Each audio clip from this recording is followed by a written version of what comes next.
Oke, kita masuk ke soal yang selanjutnya. Di sini yang ditanya adalah apakah tindakan yang tepat pada kasus tersebut. Nah, mari kita lihat ilustrasi kasusnya.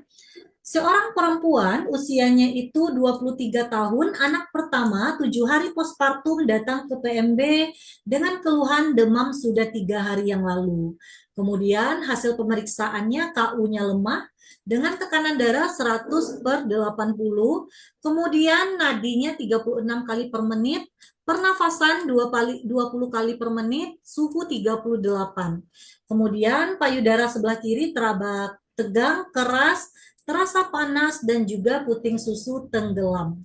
Apakah asuhan yang paling tepat yang kita berikan? Nah, jadi di sini ya teman-teman ya, di sini itu jawabannya yang tepat adalah menganjurkan ibu mengosongkan payudara setiap 2 jam. Nah, jadi di sini itu permasalahannya adalah permasalahan terkait ASI ya. Nah, kemudian di sini juga ada terjadi bendungan ASI. Nah, kemudian di sini juga hampir mengarah ke mastitis ya. Nah, mungkin bisa dikatakan dia sudah mengarah ke mastitis karena suhunya sudah meningkat. Artinya, ketika terjadi peningkatan suhu dengan keluhannya itu payudara sebelah kiri tegang, kemudian terasa panas dan puting tenggelam, itu bisa mengarah ke mastitis karena sudah ada menjelaskan terjadinya tanda-tanda infeksi dengan adanya peningkatan suhu. Nah, jadi untuk soal yang ini, nah itu langkah yang harus kita ambil adalah selalu mengosongkan payudara. Jadi jangan sampai nanti semakin terjadi bendungan sehingga nanti bisa menjadi abses. Maka untuk soal ini jawabannya adalah mengosongkan payudara setiap 2 jam. Nah, kita lihat untuk pemberian antipiretik. Nah, kalau pemberian antipiretik itu sebenarnya juga penting, namun tidak mengatasi permasalahan nantinya. Nah, ini hanya sebagai pengatasi terkait suhu, ya. Jadi hanya suhunya saja yang nanti berkurang. Jadi gejala demamnya saja yang teratasi.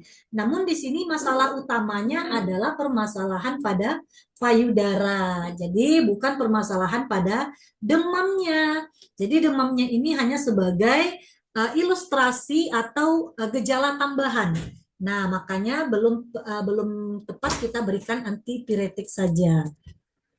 Kemudian lakukan kompres dingin. Nah, ini juga kita anggap kurang tepat karena kompres dingin ini digunakan setelah menyusui atau saat ada nyeri parah. Nah, tapi ini juga bukan tindakan utama pada bendungan ASI atau mastitis yang seperti ini yang perlu segera diatasi dengan mengosongkan payudara. Nah, jadi ini kita tidak pas untuk mengompres dingin karena di sini sudah terjadi penumpukan ASI sehingga terjadi peningkatan suhu ya. Jadi ada radang di payudaranya. Maka belum tepat kita lakukan kompres dingin. Kemudian menyarankan ibu menyusui di sebelah payudara sebelah kanan. Nah, ini tidak pas dan tidak mengatasi masalah ya. Jadi tujuan kita dalam menjawab soal itu kita harus mengatasi masalah. Kemudian menggunakan bra yang menyokong payudara.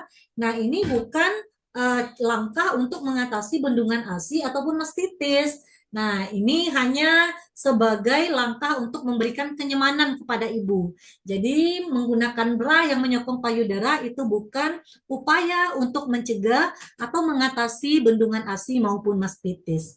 Oke, jadi ini jawabannya adalah yang E ya teman-teman ya. Semoga bisa dipahami.